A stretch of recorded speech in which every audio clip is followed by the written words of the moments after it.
অলকেটি বিডির পক্ষ থেকে আবারও সবাইকে স্বাগতম বন্ধুরা। আমি যে কাজটা সাধারণত সকাল সকাল করে থাকি সে কাজটি একটু দেরি হয়ে গেল বিকজ আমি একটু অসুস্থ।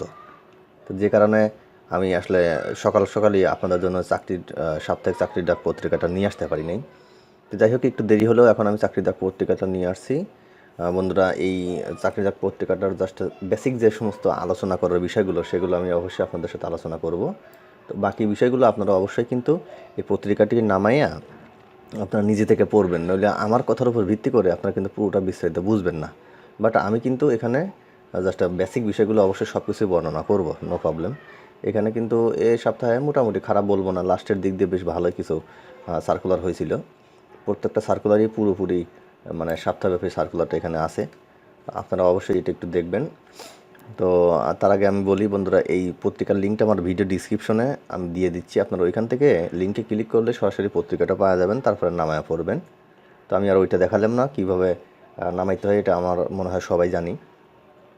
তো যাই হোক, আমি জাস্ট এটা একটু শুরু করি। শুক্রবার, এটা 25 ডিসেম্বর দেখতে পারছেন। তো সাপ্তাহিক চাকরির ডাক পত্রিকা। তো এখানে বাংলাদেশ পল্লী বিদ্যুতায়ন বোর্ড, পদের সংখ্যা ছিল 83 জন। এটা কিন্তু সার্কুলারটা আমি আসলে এটা আপনাদেরকে দেই নাই। তো যাই হোক, এখান থেকে আপনারা পাওয়া যাচ্ছেন, আপনারা অবশ্যই একটু দেখবেন। দেন স্থাপত্য অধিদপ্তরে 38 জনের একটা নিয়োগ প্রকাশ করছিল, এটা একটু দেখবেন।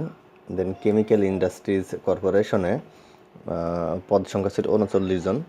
এখানে কিন্তু মোটামুটি খারাপ বলবো না, ভালোই একটা নিয়োগ। এরপরে লাস্টেরটা যেটা লাল চিহ্নিত করে দেওয়া হয়েছে জনপ্রশাসন মন্ত্রণালয়, বাট এখানে পদটা ছিল 16 জনের। আপনারা অবশ্যই এটা একটু দেখবেন। তো বন্ধুরা, এখানে আরেকটি যে বিষয়টা তা হলো যে অভ্যন্তরীণ নৌ পরিবহন কর্পোরেশনে 18 জনের একটা নিয়োগ প্রকাশ করছিল, আপনারা এটাও একটু দেখবেন। দেন জাতীয় গণমাধ্যম ইনস্টিটিউট, তারা একটা নিয়োগ প্রকাশ করছে, এটা একটু দেখবেন। এরপর মাদ্রাসা শিক্ষা অধিদপ্তরে পদের সংখ্যা ছিল 10 জন। এটা যেহেতু government job, so government job প্রত্যেকটাতেই আমি আপনাদেরকে বলবো যে বন্ধুরা কোনোটা বাদ দিবেন না, যেটা আপনাদের যোগ্যতা আছে সেই অনুযায়ী অবশ্যই আপনারা জাস্ট আবেদনটা করতে থাকবেন। এরপর জনশক্তি কর্মসংস্থান ও প্রশিক্ষণ ব্যুরোতে 64 জনের একটা নিয়োগ প্রকাশ করছিল। বেসামরিক বিমান চলাচল কর্তৃপক্ষ, তাদের পদের সংখ্যা ছিল 13 জন, 13 জনের একটা নিয়োগ প্রকাশ করছিল। বাংলাদেশ মহাকাশ গবেষণা ও দূর অনুধাবন প্রতিষ্ঠান, পদের সংখ্যা 13 জন, ওদের একটা নিয়োগ প্রকাশ করেছিল। এখানে মোটামুটি অষ্টম শ্রেণী থেকে শুরু করে স্নাতক পাশেও বিভিন্ন এইচএসসি পাশে কিন্তু আবেদন করার অপশন আছে। আর বসুন্ধরা গ্রুপে চাকরি পদ সংখ্যা ছিল 80 জন। এখানে খারাপ বলবো না, মোটামুটি ভালোই ওরা মাঝে মাঝে দিচ্ছে, এগুলো অবশ্যই আপনারা দেখবেন। আমি তো একটা কথা সবসময় বলি যে বন্ধুরা, বড় বড় বাংলাদেশের কোম্পানির ভিতরে বসুন্ধরা অন্যতম একজন।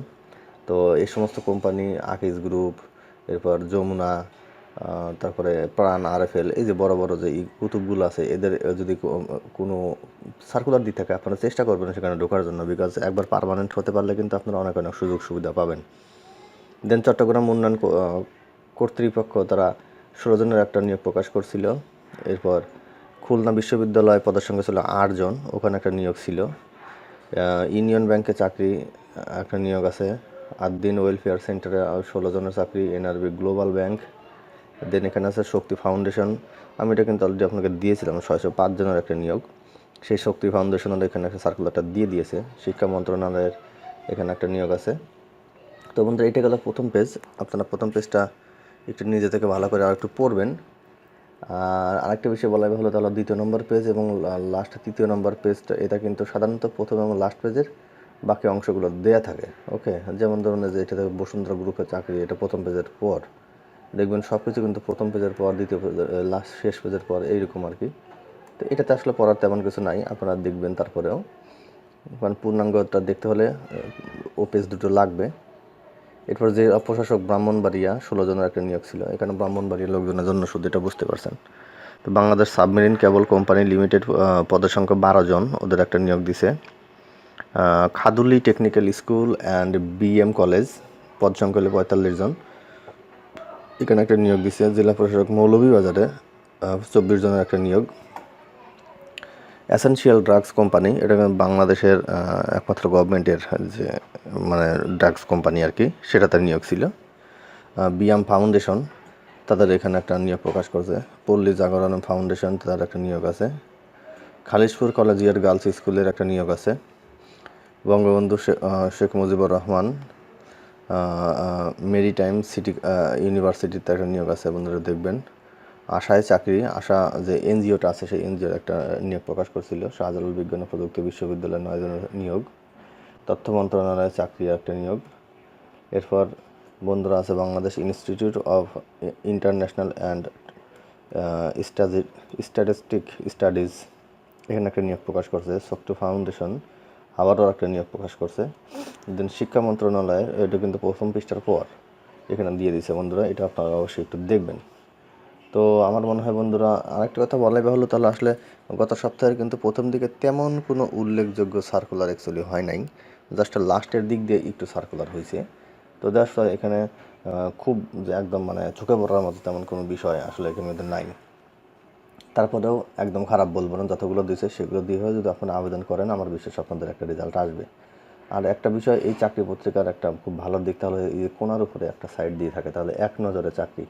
এখানে যদিও এক নজরে ছোট্ট ছোট্ট করে, কিন্তু তারপরেও অনেক বড় বড় মাপের সার্কুলার এখানে হয়ে থাকে। যেমন তানিন গ্রুপে একটা জাস্ট নিয়োগ ছিল, ওয়ালটনে একটা নিয়োগ ছিল, ব্র্যাক ব্যাংক লিমিটেড একটা নিয়োগ ছিল, এরপর পার্টেক্স স্টার গ্রুপের নিয়োগ ছিল, দেন ব্র্যাক ব্যাংক লিমিটেড একটা নিয়োগ ছিল। তো বন্ধুরা আমার মনে হয় এখানে আর কথা বেশি বলার কোনো প্রয়োজন নেই। বাকি বিষয়টা আপনারা একটু কষ্ট করে দেখে নেবেন। আর আমি অ্যাকচুয়ালি অনেকটাই মানে সিক, অসুস্থ, আপনারা অবশ্যই আমার জন্য একটু দোয়া করবেন।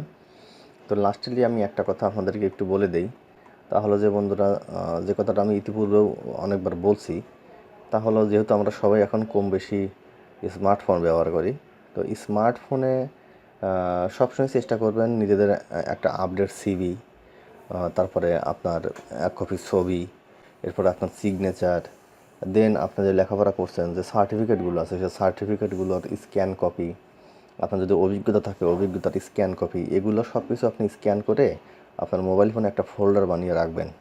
কারণ আমরা কিন্তু মোবাইল ফোন দিয়ে আসলে সব কিছুই সম্ভব। এখন কোনো অ্যাপ্লাই হলে দাম করে ওখান থেকে অ্যাপ্লাই করে দিতে পারবেন। এছাড়াও অনেক ক্ষেত্রে দেখবেন যে আপনার নিয়োগ দিছে, আপনার সরাসরি ইমেইলে আবেদন করুন এই অপশনটা দেওয়া থাকে। তো এ ধরনের অপশন পাওয়া মাত্র আপনি ডেফিনেটলি ইমেইলে আবেদনটা করে দিবেন, যাতে আপনার কোনো প্রকৃতির প্রবলেম না হয়, আপনার কারোর কাছে যেতে না হয়। কারণ সবাই এখন মোবাইল ফোনে কম বেশি নেট ইউজ করি, প্লাস সবারই যেহেতু স্মার্টফোন আছে। তো এই সুযোগটা আপনি কাজে লাগান। আমার একটা বিশ্বাস, আপনি এভাবে যদি একটু ব্রেনটা খাটায়া 2-4 মাস চলেন, তাহলে আপনি বেশ ভালো মাপের এক জায়গা না এক জায়গায় সেট হতে পারবেন বলে আমার একটা বিশ্বাস। বাকিটা আপনার কপাল আল্লাহ যা রাখছে। তো আমি আর কথা বেশি বন্ধুরা লম্বা করতে চাচ্ছি না, সবাই ভালো থাকবেন। আর অপরদিকে যাই হোক আমার জন্য একটু দোয়া করবেন বন্ধুরা। সবাই ভালো থাকবেন, সবাইকে অসংখ্য ধন্যবাদ।